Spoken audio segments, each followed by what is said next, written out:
Generosity of a Slave Boy and Kindness with Kindness by Imam Hassan alayhi salam. One time Imam Hassan passed by a slave boy.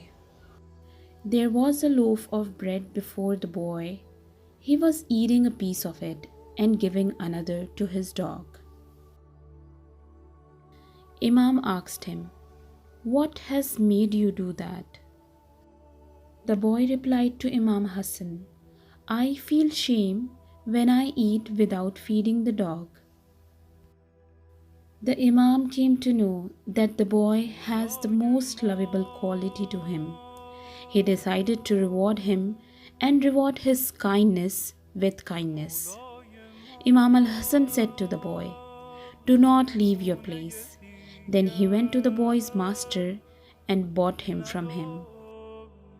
Not just that, Imam al Hassan also bought the garden for the boy where he worked and made him own it.